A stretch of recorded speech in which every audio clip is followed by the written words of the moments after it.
On va prendre quelques minutes ensemble dans la parole où je continue ce matin cette série sur la croissance. Le titre de mon message ce matin, la croissance passe par la générosité.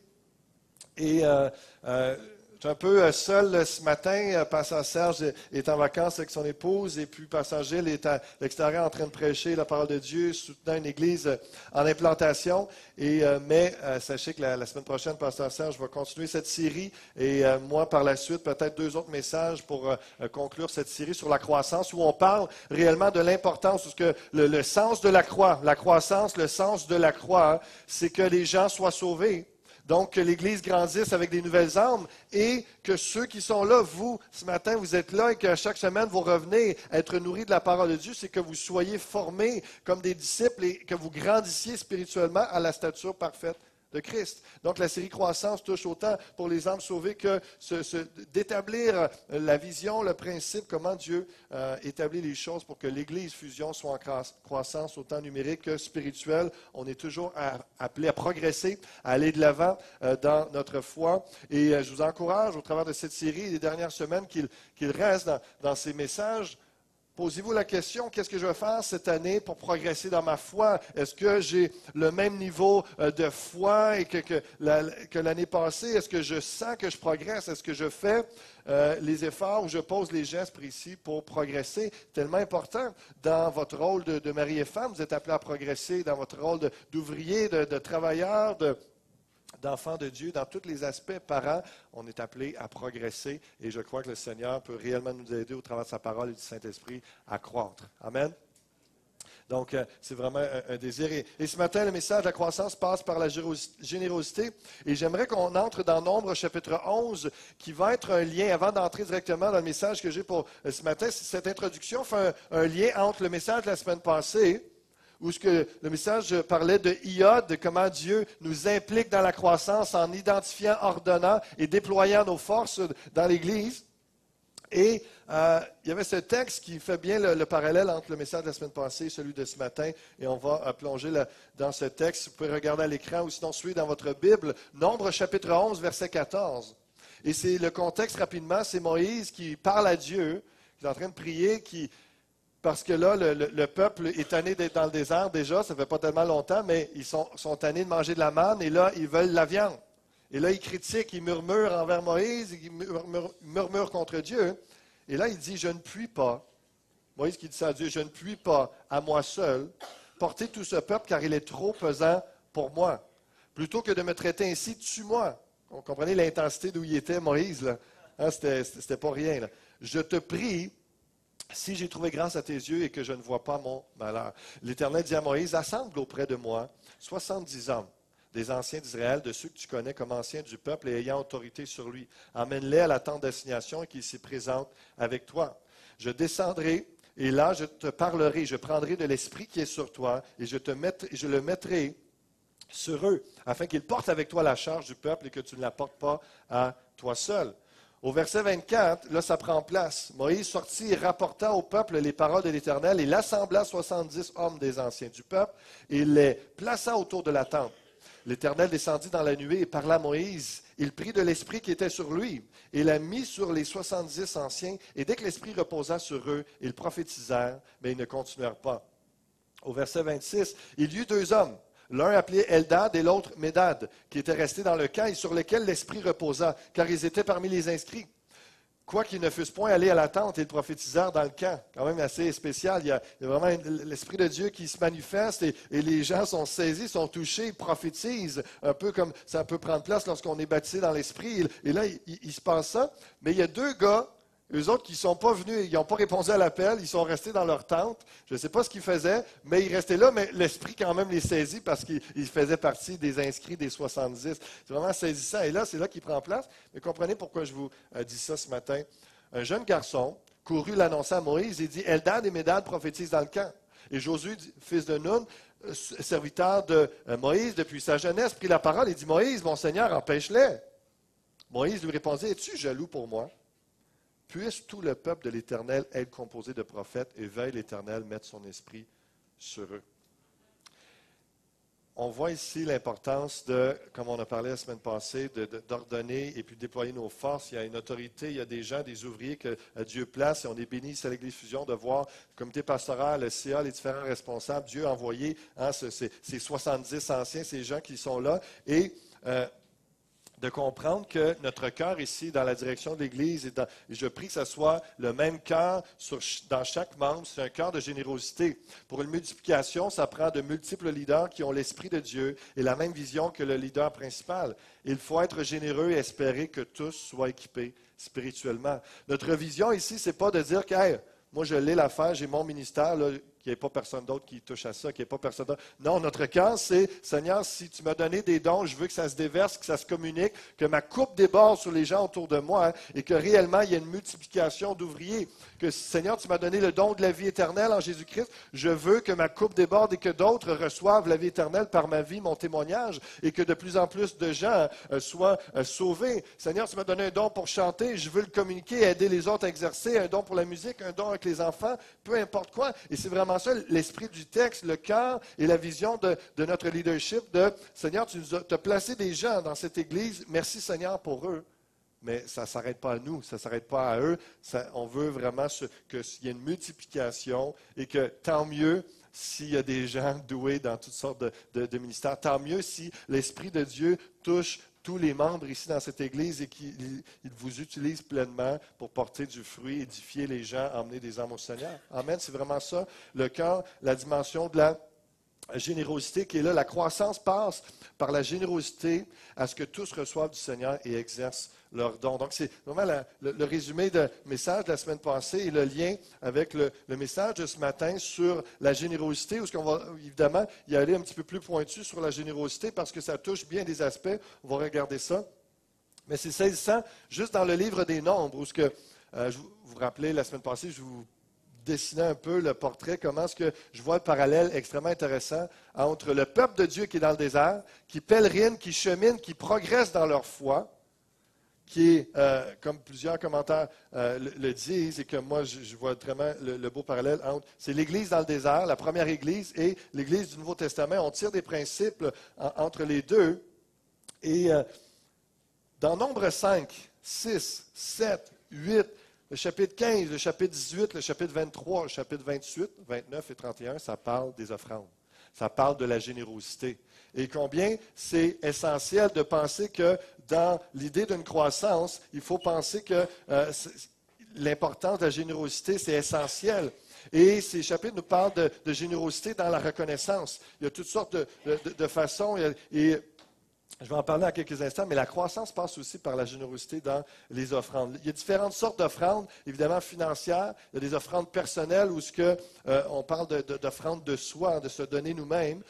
Lorsqu'on fait ce qu'on a fait ce matin, on a offert une offrande au Seigneur, la louange, les actions de grâce.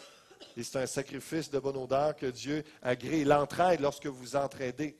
Lorsque notre sœur Agathe aide les gens dans sa miséricorde et tout ça, et qui prend soin, elle fait une offrande au Seigneur. Et dans Hébreux chapitre 13, on voit un peu le résumé de toutes ces offrandes-là. Ne vous livrez pas à l'amour de l'argent, verset 5. Contentez-vous de ce que vous avez, car Dieu lui-même a dit, je ne te délaisserai point et je ne t'abandonnerai point. Au verset 15, il continue avec la pensée des offrandes. Par lui, offrons sans cesse à Dieu un sacrifice de louange, c'est-à-dire le fruit de lèvres qui confesse son nom. Et Pasteur Gilles, cet après-midi, à 16 heures, après le temps de louange, va apporter un mot sur cette pensée.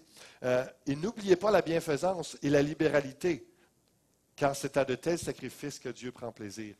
Retenez bien les expressions ici du Nouveau Testament.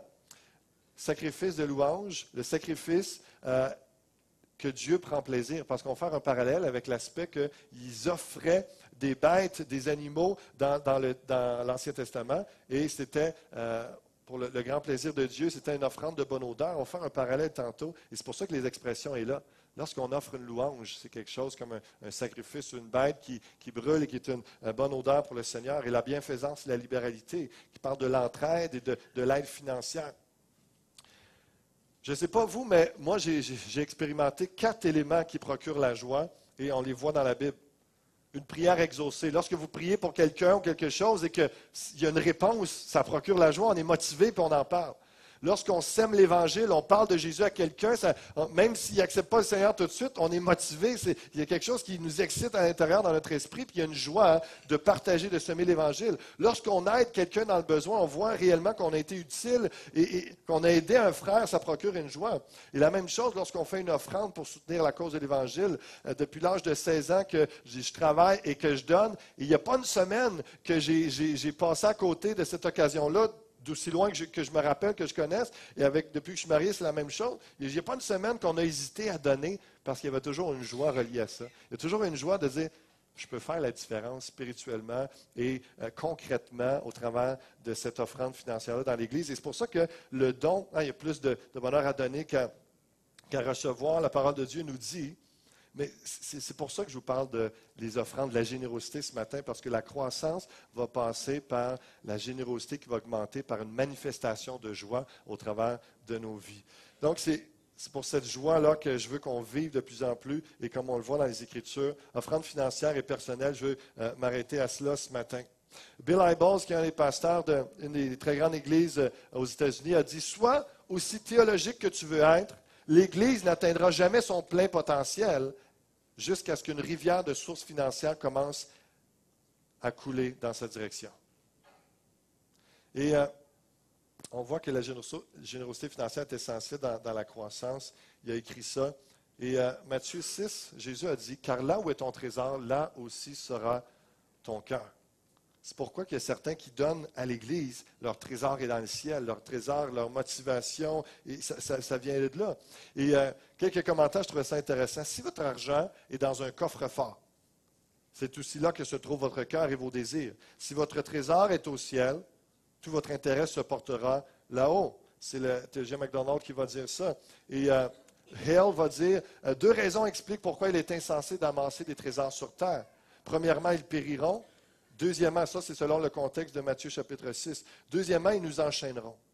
Nos trésors nous contrôlent proportionnellement à l'amour que nous leur portons. Nous devenons les esclaves de nos richesses. Vous pouvez penser ce que vous voulez du message de ce matin et de la parole de Dieu, mais la réalité, c'est que si vous recevez ce message-là, vous pouvez être libéré ce matin.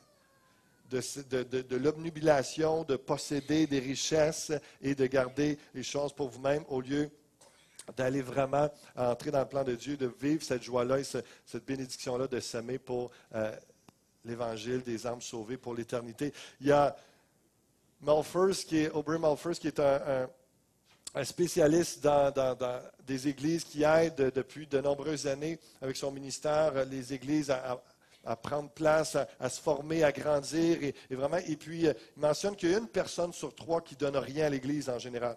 C'est souvent ce qu'il a vu dans la plupart des églises. Et ceux qui donnent à peine 3% de leurs revenus. Imaginez, parce que la réalité de la parole de Dieu, ce que Jésus a dit, hein, là où est ton trésor, là aussi sera ton cœur.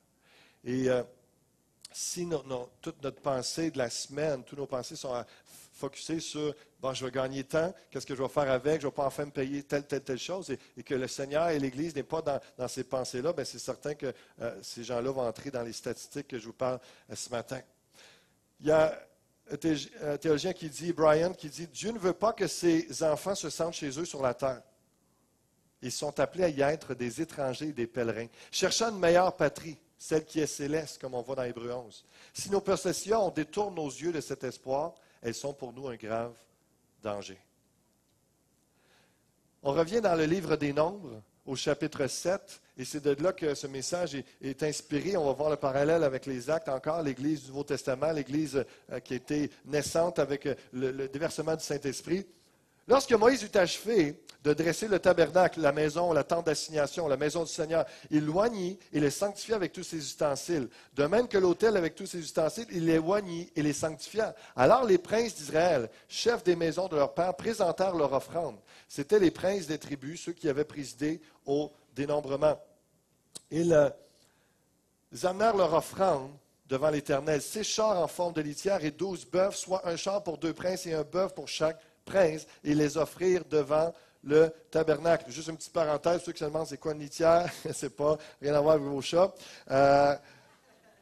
Les chars en forme de litière, c'était des chars de transport, des véhicules de transport avec un toit. Donc, ils avaient offert ça parce que le peuple est dans le désert. Ils font du camping. Ils sont toujours en train de transporter et de déplacer des choses. Il y avait seulement les Kéatites, le tribu de Kéat, qui était appelé à porter les choses sur leurs épaules, sur leur dos, tout ça. Mais il y avait bien des choses qu'ils peuvent transporter pour des chars. Donc, c'est un temps de joie, de fête, de célébration parce qu'il y a une inauguration. C'est vraiment au début de la marche du pèlerinage du peuple d'Israël dans le désert. Ils sont sur le bord de partir. Ils viennent de sortir d'Égypte. Il y a un certain temps qui est passé, mais là, Dieu a parlé à Moïse. Il a tout expliqué comment le peuple devrait se comporter, comment ça devait prendre place pour que sa présence soit parmi le peuple. Et là, ils mettent ça en application. Il y a la tente d'assignation, l'arche de l'Alliance qui représente la présence de Dieu qui est là, qui a été fabriquée selon tous les désirs de Dieu. Et là, tout est là, tout est prêt. On est prêt à commencer. Puis là, les gens sont tellement contents que là, ils arrivent et ils donnent une offrande. Et ils amenèrent leur offrande devant l'Éternel. Et c'est toujours bon de se rappeler que c'est toujours devant Dieu, même si vous donnez à l'Église, c'est toujours devant Dieu c'est toujours à Dieu et devant Dieu que vous donnez votre offrande. C'est tellement important de se rappeler ça. C'est là que toute la foi prend place, de dire, Seigneur, tu vas utiliser cet argent-là pour aider des gens dans Granby, dans la région, pour ta gloire. Au verset 4, ça continue, ça nous dit, l'Éternel parla à Moïse, il dit, prends d'eux ces choses, afin de les employer pour le service de la tente d'assignation. Tu les donneras aux Lévites et à chacun selon ses fonctions. Les offrandes qui sont données à l'Église, c'est pour le fonctionnement de l'Église, pour que ça avance et que tout le monde progresse, croisse dans leur foi. Et c'est intéressant parce que les commentaires sur ce texte-là vont dire que Dieu a fallu qu'il dise à Moïse parce que ce n'était pas prévu. Souvent, les actes de générosité, ça vient du cœur et il y a une joie, le Saint-Esprit nous pousse et on donne des montants particuliers et des fois très généreux parce qu'on est touché puis il y a une joie. Et là, c'est pour ça que Dieu est obligé de dire à Moïse, oui, OK, c'était pas prévu, là, c'était pas toi qui l'as demandé, ça vient spontanément. Prends ces choses-là et utilise-les pour la tente d'assignation. Utilise-les pour le fonctionnement de l'Église, la relation avec Dieu et de tout ce qui va prendre place pour ceux qui travaillent dans l'Église. Pourquoi ces gens ont été aussi généreux? J'en ai parlé un peu, mais ils voyaient la gloire de Dieu dans la tente d'assignation. Il y avait la réjouissance, la présence de Dieu était là. Wow!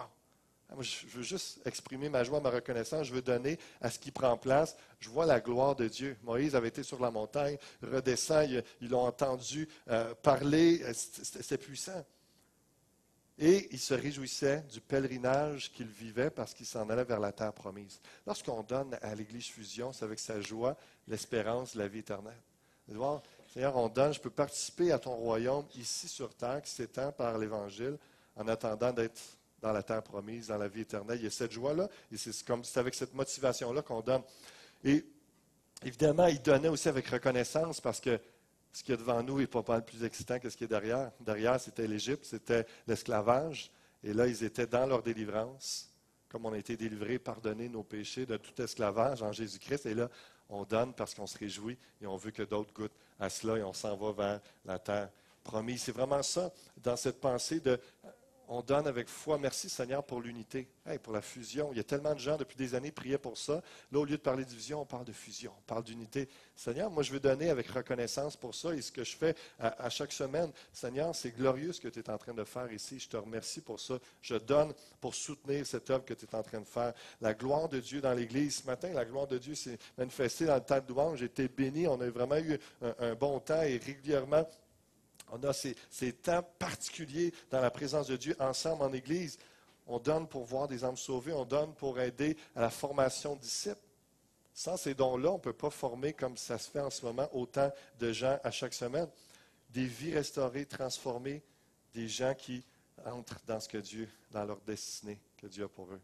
Ce fut un jour de joie pour tout Israël. Les principaux témoignèrent par leur offrande de la part qu'ils prenaient à l'allégresse générale. Il est assez surnaturel de penser que c'est la mention de la première offrande, l'offrande collective des bœufs et des chars destinés au transport du tabernacle, qui motive la position assignée à ce morceau immédiatement avant le récit du départ. Comme je l'ai parlé tantôt, c'est l'inauguration de la tente d'assignation.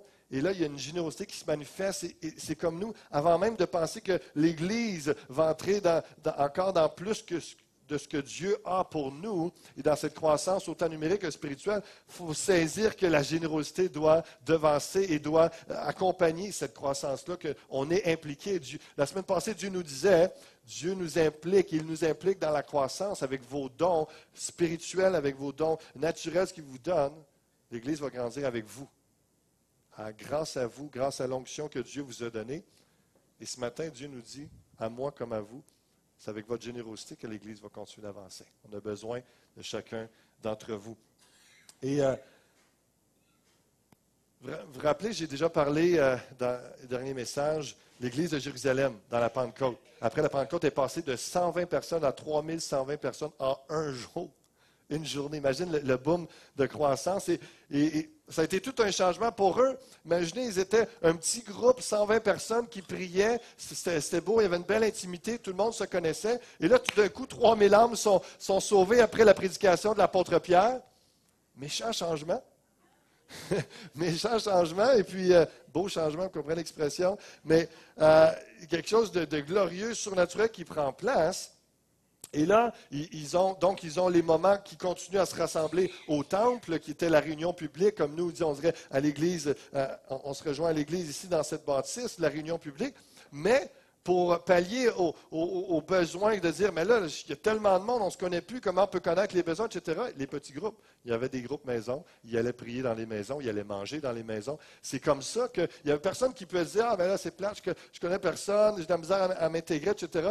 Ils avaient déjà pallié à cela, et c'est pour ça qu'on a des groupes maisons. Je vous encourage. Il y a des groupes maisons, à chaque mercredi soir, chez Pasteur Gilles, il y a chez les bureaux, il y a aussi à 19h, il y a des temps de prière pour développer les relations. Il y a 2 groupes qui ont parti pour les hommes 18-35 ans et les femmes également, les jeunes femmes 18-35 ans, avec Yvon et Linda. Si vous voulez des informations, venez nous voir ou allez les voir et tout ça. Mais il y a ces groupes qui sont en train de démarrer mercredi matin. Un groupe pour les dames avec notre sœur Evelyne Pinard qui enseigne les femmes. Et je crois qu'il y aurait de plus en plus de jeunes femmes qui devraient aller assister autant que possible à ces rencontres-là pour bénéficier de ce qu'elle a partagé. Mais comprenez que dans la croissance, oui, on a des rencontres publiques, c'est bénissant. Dans les actes, dans l'Église de Jérusalem, il y avait cette dimension-là. Oui, bon, ça a une explosion, mais en même temps, ils se réunissaient dans les maisons, ils mangeaient ensemble, ils développaient des liens ensemble, ils priaient les uns pour les autres. Et c'est comme ça qu'ils apprenaient à se connaître et savoir les besoins. Mais il y a une question que moi, je me suis posée. Comment cette Église naissante a pu prendre soin de tout ce monde-là?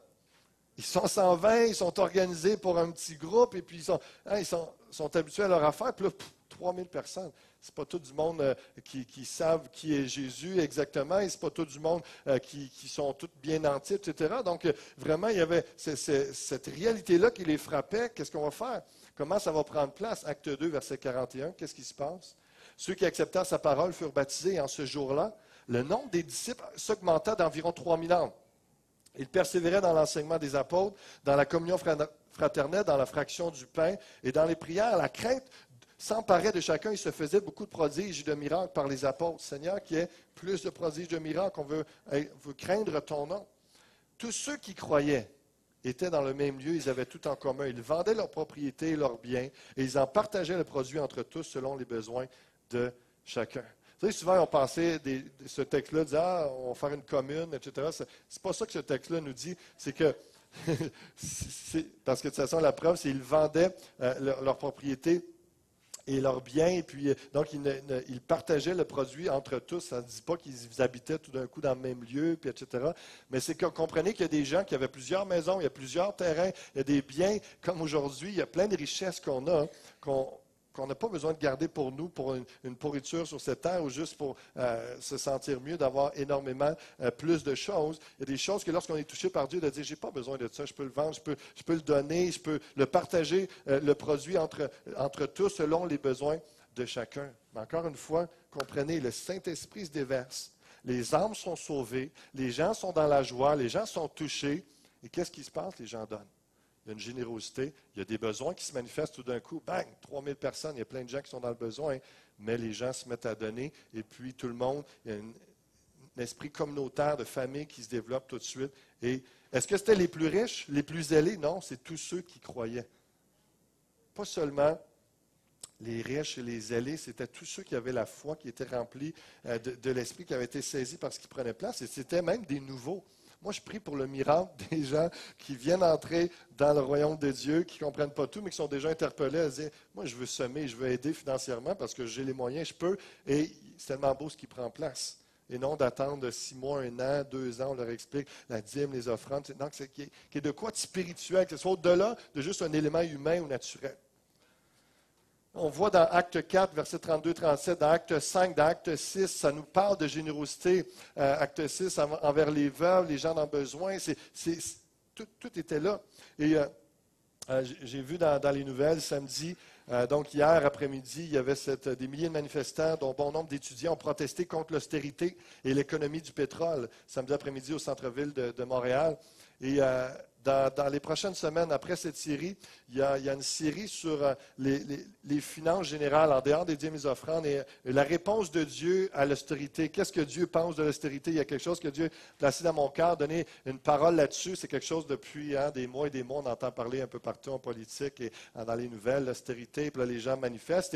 Et qu'est-ce que Dieu pense de l'austérité? Mais les étudiants, les gens, ces milliers de personnes qui étaient là, dans le fond, leur frustration, c'est il y a tellement d'argent qui est donné, puis là, on coupe à bien des endroits, puis c'est des gens qui souffrent, qui en ont moins d'argent, puis c'est eux autres qu'on coupe. C'est un peu tous les étudiants, ou même ça peut être dans différents aspects. Et donc, oui, bon équilibre budgétaire, c'est correct, mais est-ce que, et c'est ça, refusons l'austérité, l'expression est là. Il y a une frustration lorsque ceux qui sont dans le besoin ne sont pas rencontrés. Et je crois que l'Église doit être un modèle là-dedans, dans l'aspect de la générosité, de comprendre qu'on mette nos moyens ensemble pour aider le plus de gens, autant spirituellement que globalement, socialement, spirituellement, humainement, dans tous les besoins. Les gens, des fois, ont besoin de nourriture, les gens ont besoin de vêtements. Il y a déjà des ministères qui prennent place. J'étais heureux d'entendre Mona ce matin qui disait 24 personnes étaient à la midi prochain hier, notre soupe populaire à Waterloo, des gens qui ont mangé à coût modique et puis qu'on peut les aider. Il semble que c'est l'Église Fusion qui fait ça. Et c'est une belle œuvre, mais que ces œuvres et que ce cœur de générosité explose, se multiplie et qu'on réalise qu'on doit être un modèle de générosité dans cette ville et cette région et cette province. Vous êtes là? Philippiens chapitre 4, verset 18, c'est un texte que vous avez dans votre bulletin également. Je trouve tellement beau. J'ai tout reçu. L'apôtre Paul qui dit, au travers de ses voyages missionnaires, il prêche l'Évangile un peu partout. Puis il remercie l'Église de Philippe qui, cette Église-là, a ramassé des sous, leur a envoyé probablement peut-être des vêtements ou des choses pour prendre soin de lui. J'ai tout reçu, je suis dans l'abondance, j'ai été comblé de bien. En recevant par Épaphrodite ce qui vient de vous comme un parfum de bonne odeur, un sacrifice que Dieu accepte et qui lui est agréable. Voyez-vous le lien avec Nombre chapitre 7 et tous les autres chapitres que j'ai parlé, où eux arrivent avec des taureaux, des boucs, des béliers, des agneaux, ils arrivent avec des chars, et ils offrent ça à Dieu, parce que c'était comme ça, c'était le principe, c'était le système de l'époque. Peu de gens avaient nécessairement de l'or et de l'argent et tout ça, donc c'était avec des biens.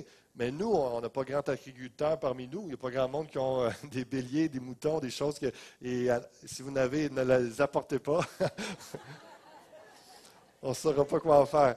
Mais c'est une autre culture, une autre époque. Donc, aujourd'hui, si on apporte des sous, on peut donner des biens aussi selon les besoins. Mais le parallèle, c'est que lorsqu'on donne, lorsque vous mettez de l'argent dans votre enveloppe que vous donnez semaine après semaine, c'est une offrande de bonne odeur qui s'élève vers Dieu comme un sacrifice, comme à l'époque. Et c'est pour ça que l'expression est tirée de là. Et c'est tellement beau que Dieu accepte et qui lui est agréable. Vous vous rappelez Jésus lorsqu'il est sur le bord du tronc où ce que les gens viennent déposer leur offrande, puis il regarde ça parce que Dieu accepte et ça lui est agréable. C'est comme un sacrifice de bonne odeur lorsque les gens donnent aussi financièrement. Il regarde aussi, il reçoit la louange lorsqu'on le loue, lorsqu'on le prie, lorsqu'on entraîne, tout ça, il le voit. Mais nos enveloppes aussi, il les voit, il regarde ce qu'on met dedans, il regarde notre cœur. Et comme cette veuve qui a apporté seulement 2 sous, mais elle, c'était son nécessaire. C'est vraiment, il y avait un sacrifice qui était là. Et Dieu a vu ça et dit, waouh, cette femme-là a donné plus que toutes les autres. Et il y avait quelque chose, il y avait un esprit de générosité, de sacrifice dans cette femme-là. parce qu'elle se disait, wow, je veux contribuer à ce que Dieu fait. Et je veux remercier le Seigneur pour ce qu'il a fait en moi. Et tout est là dans le cœur. 1 Timothée chapitre 6, verset 17, l'apôtre Paul dit, « Recommande aux riches du présent siècle de ne pas être orgueilleux, de ne pas mettre leur espérance dans des richesses incertaines, mais de la mettre en Dieu, qui nous donne avec abondance toutes choses pour que nous en jouissions. Recommande-leur de faire du bien, d'être riche en bonnes œuvres, d'avoir de la libéralité. » C'est la générosité, c'est vraiment l'aspect qui est avec l'idée de finance. Et de s'amasser ainsi pour l'avenir un trésor placé sur un fondement solide, afin de saisir la vie véritable.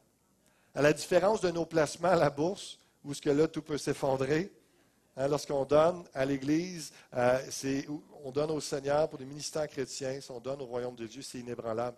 Et comprenez que ce texte-là et les autres ne disent pas qu'on ne peut pas avoir une maison, on ne peut pas avoir une auto, on ne peut pas avoir de placement ou de se préparer avec des REER, une retraite, tout ça, une pension. Ce n'est pas ça que ça dit, mais ça dit, est-ce que vous avez pensé à votre Église aussi? Est-ce que vous avez pensé au royaume de Dieu dans tous vos investissements? Est-ce que ça fait partie de vos priorités ou c'est toujours si, même que j'avais fait tous mes paiements, toutes mes choses, je verrai si le Seigneur mérite que je lui laisse une place dans mes finances. C'est un peu ça. Et recommande aux riches du présent siècle. Je vous dirais que 95% parmi nous faisons partie de ces riches du présent siècle. Pourquoi? Parce qu'on a un véhicule. On n'est pas juste à pied. On a une certaine éducation. On a un toit. Vous avez des vêtements. On fait partie d'une minorité dans ce monde. Dans ce monde qui avons cela. Lorsqu'on parle d'Afrique, Asie, ces endroits-là, ces gens qui sont nés comme nous, sans avoir rien préparé, ce n'est pas eux autres qui sont décidés de naître dans cette région-là, etc. Il y a des millions et des milliards de gens qui n'ont même pas de vélo, ils n'ont pas rien. Eux, ils sont pauvres, ils ont de la misère à manger. Si vous avez un vélo, vous êtes riche. Si vous avez un vélo plus un auto, vous faites partie des 2 tiers des plus riches de ce monde. Et c'est vraiment quelque chose qu'il faut mettre en perspective. Des fois, souvent, moi, je ne suis pas riche. Non, moi, je ne fais pas partie des riches. Mais oui, en fait, on fait partie de cela. Le principe de la dîme, je vais juste faire une parenthèse parce que je parle de la générosité et je n'ai jamais, en 1 an bientôt, de l'Église Fusion comme pasteur, je n'ai jamais parlé de cela. Peut-être les gens se posent la question un peu, c'est quoi ma position là-dessus, puis je veux juste la présenter en quelques secondes. Pour moi, le principe de la dîme, c'est un principe, oui, mais ce n'est pas une loi. Abraham est l'exemple parfait. C'est un incirconcis, homme de foi n'étant pas sous la loi, il donne la dîme. Et pour moi, c'est entre autres, d'une façon théologique et biblique, je crois que le principe de la dîme est bon et c'est une bonne mesure, mais ce n'est pas de sorte que si à la fin de l'année, vous avez donné 9 bien là, vous êtes dans le péché, c'est pas ça. Il y a un principe de générosité qui est là. Hein. Et je ne sais pas si vous avez déjà réfléchi à ça, mais Abraham, là, il n'était pas sous le Lévitique, il n'était pas sous la loi, il était dans le domaine de la foi incirconcis, mais c'est pour ça qu'il est un modèle pour nous. Avant même qu'il y ait quelconque système de loi, lui, il donne la dîme. Pourquoi il le fait? Par reconnaissance. Il le fait parce qu'il est saisi, puis il voit que devant lui, Melchisédek, je vais lire le texte dans quelques instants, il voit qu'il y a quelqu'un de plus grand que lui. Le roi des rois, le Seigneur des seigneurs, le sacrificateur éternel. Et moi, je crois personnellement que la proportion est donnée par Dieu du 10% à la dîme, puis ça fonctionne. Autant dans le peuple d'Israël que parmi nous, si tout le monde qui ont des revenus, hein, la condition, c'est d'avoir des revenus. Ceux qui ont des revenus, s'ils donnent une portion de leurs revenus, environ la dîme, on sait que l'Église ne manquera jamais de rien. Que les pauvres parmi nous vont réellement être aidés, même ça va déborder, on va pouvoir aider dans la communauté, on va pouvoir faire tout ce qui concerne l'évangélisation. C'est un principe qui fonctionne. Et ça enlèverait de la pression aussi à ceux qui m'ont parlé dernièrement qu'il y ait des gens, des familles dans le besoin. Ils donnent des bons montants, qui donnent beaucoup plus que leurs 10% pour aider des gens, mais c'est parce qu'ils sont seuls à aider, qui connaissent des familles dans l'Église qui sont dans le besoin. Mais si on était tous à faire ça dans un budget général, on pourrait grossir le montant de ce qu'on peut aider les gens. Et donc, si on met ça général, communautaire, tout le monde donne une bonne portion de leur revenu et que tout ce qui va à l'extérieur des extras, ben, on peut le donner en extra à l'extérieur comme offrande, mais si on donne la dîme à l'Église, ça va fonctionner. On sait qu'on ne manquera de rien. Et c'est un principe qui est là. Comme je disais, que c'est pas une loi, c'est un principe, mais vraiment, ça vient du cœur. Abraham le fait avec reconnaissance. Il n'y a personne qui lui a dit, il faut que tu fasses ça. C'est venu de lui. Il voulait donner une portion. On voit dans Hébreux chapitre 7, au verset 1, en effet, ce Melchisédek était roi de Salem, sacrificateur du Dieu très haut. Il alla au-devant d'Abraham lorsqu'il revenait de la défaite des rois, il le bénit. Et Abraham lui donna la dîme de tout. Il est d'abord roi de justice, d'après la signification de son nom. Ensuite, roi de Salem, c'est-à-dire roi de paix.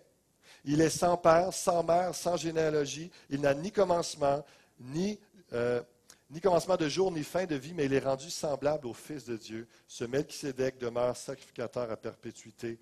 Considérez combien est grand celui auquel le patriarche Abraham donna la dîme du butin. Et on sait que Jésus est sacrificateur pour l'éternité, selon l'ordre de Melchisédek. Et vraiment, on croit que Melchisédek, c'est un type de Christ. Abraham a rencontré Melchisédek, c'était Christ. C'était une révélation de Christ, de Dieu fait chair, comme on voit dans différents endroits dans l'Ancien Testament, un type de Jésus-Christ. C'est pour ça que, pour moi, je crois au principe de la dîme, mais l'idée derrière tout ça, c'est la générosité. Il y a des besoins et je peux donner, je prends part à cela. Abraham le fait généreusement par reconnaissance pour la victoire qu'il venait de vivre, mais aussi par reconnaissance pour celui qui était devant lui. Je termine, je vais inviter les musiciens parce que je veux adresser une dernière chose qui, je crois, les musiciens peuvent venir, on va faire sur tous les toits. Et la clé, je crois, pour que donner financièrement ne soit pas un problème, c'est de s'offrir soi-même. Si vous faites ça ce matin, et pour toute votre vie, ça ne sera plus un combat jamais. Parce que vous appartenez à Dieu, puis vous laissez le Saint-Esprit se manifester au travers de vous et d'entrer pleinement dans la mission. L'offrande personnelle, c'est quelque chose, c'est un point sur lequel je veux terminer. On va dans Nombre chapitre 8. Nombre chapitre 7, les princes arrivent, puis ils sont dans la joie pour ce qui prend place. Ils donnent, qui représente financièrement, ils donnent. Nombre chapitre 8, ça nous dit, l'Éternel parla à Moïse et dit, prends les Lévites du milieu des enfants d'Israël et purifie-les. Les Lévites, ce sont des gens qui servaient à la tente d'assignation, qui étaient dans l'Église, qu'on peut dire, et puis ils servaient. Tu feras, au verset 10, tu feras approcher les Lévites devant l'Éternel. Rappelez-vous le parallèle que j'ai fait tantôt entre les offrandes, étaient les bêtes, tout ça était offerte devant Dieu. Et là, il parle des Lévites, des gens, des serviteurs. Il dit, présente-les devant Dieu. Tu feras approcher les Lévites devant l'Éternel, et les enfants d'Israël poseront leurs mains sur les Lévites. Aaron fera tourner de côté et d'autre les Lévites devant l'Éternel comme une offrande de la part des enfants d'Israël, et ils seront consacrés au service de l'Éternel. Les Lévites nous représentent nous aujourd'hui, au travers de Jésus-Christ, on est des gens, tout le monde peut participer au sacrifice, tout le monde peut participer à l'œuvre de Dieu qui se passe dans l'Église. Mais je trouvais ça étonnant, saisissant, c'est beau parce que, vous savez, c'est un symbole de transfert. Lorsqu'on pose la main sur des gens dans un certain contexte, pas toujours, mais dans ce contexte-là, les enfants d'Israël poseront leurs mains sur les Lévites.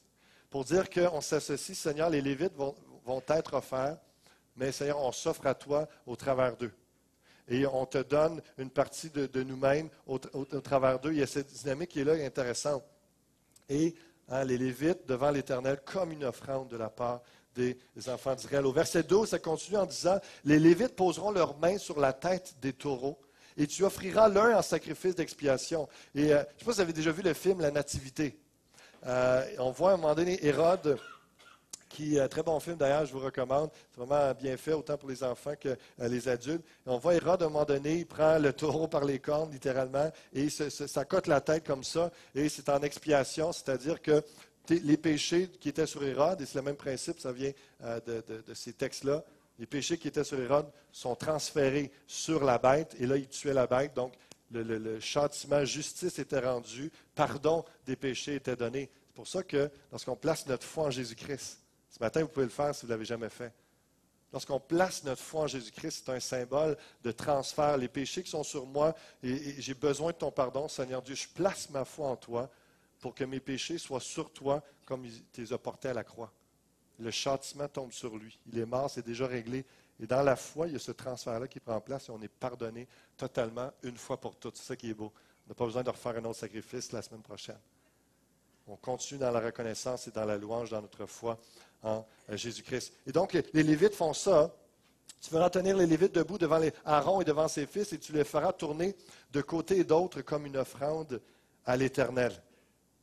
Et c'est drôle parce que c'était un geste. Ils prenaient des morceaux de viande lorsqu'ils sacrifiaient des bêtes, et ils les offraient, ils les présentaient devant le Seigneur qui montrait cette partie-là, c'est pour toi. C'est une consécration qu'on fait. Et là, ils ne pouvaient pas prendre les Lévites comme ça puis les shaker. Donc, ils les bougeaient comme ça. Et moi, j'ai trouvé ça particulier parce que souvent, dans la présence de Dieu, moi, c'est comme c'est naturellement, le Saint-Esprit m'enveloppe, puis je suis comme ça, puis je voyais le parallèle, puis Seigneur, dans le fond, c'est ça que je fais. Je te loue, puis je m'offre à toi tout le temps. Tu sais? Qu'on puisse penser à ça. Tantôt, dans quelques instants, on va louer le Seigneur, on va terminer en prière, puis en louange. Et Seigneur, je m'offre à toi. Tout mon corps, tout mon être, je m'offre à toi, c'est à toi. Et je place ma foi en Jésus-Christ pour le pardon, la pureté, purification de tous mes péchés, que je puisse te servir totalement. Et ça termine avec le verset 24. Voici ce qui concerne les Lévites depuis l'âge de 25 ans. C'est une parenthèse que je veux faire, mais je crois que certains ont besoin de l'entendre ce matin. Voici ce qui concerne les Lévites depuis l'âge de 25 ans et au-dessus, tout Lévite entrera au service de la tente d'assignation pour y exercer une fonction. Depuis l'âge de 50 ans, il sortira de fonction et ne servira plus. Il aidera ses frères dans la tente d'assignation pour garder ce qui est remis à leurs soins. Ce que le texte nous dit, c'est que l'offrande de soi, c'est pour la vie. Il n'y a pas de retraite avec le Seigneur, seulement des semi-retraites. J'ai déjà entendu dans la dernière année des frères et sœurs que je n'aimerais pas, mais disant, moi j'ai déjà donné, je laisse la place aux jeunes. En réalité, vous n'avez pas le droit de dire ça devant Dieu. Vous êtes engagés à vie pour le Seigneur, devant le Seigneur.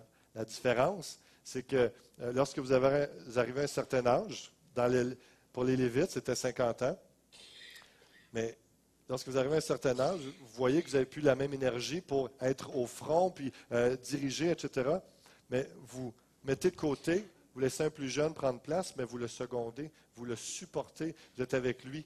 Un peu ce que Pasteur Serge a eu à cœur de faire, ce que Dieu l'a dit avec la fusion. Je suis béni de voir ça. Il est toujours à temps plein et très actif, mais il a décidé d'être second pour m'appuyer. Puis c'est vraiment une grâce de voir comment est-ce que cet homme-là a un cœur pour Dieu et qu'il veut être consacré. Et certains, je veux parler à mes frères et sœurs aînés, on a besoin de vous. La génération après vous, a besoin de vous. Besoin de vous. Vous avez votre place dans l'Église, autant financièrement, mais là, on parle d'aider, d'encadrer les gens. C'est une parenthèse que je fais, mais ce n'est pas fini. Hein? Une semi-retraite, ça va, mais pas de retraite complète avec le Seigneur. L'offrande personnelle, s'offrir soi-même. Hein, Romains 6,13, donnez-vous vous-même à Dieu. Romains 12 qui parle de « Je vous exhorte donc par les compassions de Dieu à offrir vos corps comme un sacrifice vivant, saint, agréable à Dieu, ce qui sera de votre part un culte raisonnable. » Hein, Dieu vous veut tout entier pour lui. Et on va chanter un chant justement qui dit « Seigneur, je me présente devant toi, les bras grands ouverts, je suis à toi. » Déclarez-le comme une réponse à Dieu pour son message de ce matin, de dire « Je m'offre à toi. » Et oui, et comprenez que si vous réglez ça, vous allez dire, Seigneur, je t'appartiens. Ça veut dire que votre portefeuille appartient au Seigneur aussi. Et lorsqu'il va vous demander de donner, et lorsque vous allez voir les besoins et de donner d'une façon régulière, ce ne sera pas un problème. Ce ne sera pas un empêchement parce que vous êtes à Dieu. Et le fait de semer, d'investir financièrement, vous faire partie de votre nature spirituelle en tant qu'enfant de Dieu. Je vous invite à vous lever. On va aller dans ce dernier chant. J'aimerais juste prier avec vous, puis ensuite de ça, je vais laisser notre sœur Chanel nous conduire dans ce chant. Présentez-vous devant Dieu. Comme le texte le dit à plusieurs reprises, une offrande devant l'Éternel. Offrez-vous au Seigneur. Présentez-vous devant le Seigneur réellement, que ce soit notre cœur, notre prière, notre réponse. Père, on a entendu ta parole, on a étudié les textes sacrés que tu nous as laissés, Seigneur Dieu. On ne veut pas négliger cette responsabilité qu'on a dans cette Église Fusion de soutenir l'œuvre que tu fais ici financièrement. Seigneur, on veut t'offrir continuellement des offrandes de louange, des offrandes d'entraide. On veut s'offrir à toi soi-même, Seigneur, mais comprenant qu'il y a aussi cette dimension financière. Seigneur, renouvelle les mentalités dans ce lieu et que chacun d'entre nous, on soit prêt à aider, à réaliser, à voir ce que tu vois et se laisser inspirer par la joie que tu communiques par l'Esprit, à donner. Et qu'on ne retienne pas, Seigneur Dieu, ce qui t'est dû, ce qui va à toi et qui va être utile pour sauver des âmes, avoir une portée éternelle. Qu'on investisse dans le trésor du ciel au lieu de seulement un trésor de cette terre. Fais ton œuvre, oh Dieu. Touche-nous, Seigneur, et alors qu'on va chanter, te louer, Seigneur, on se présente à toi, nous-mêmes. Alléluia. La louange, la musique peut commencer.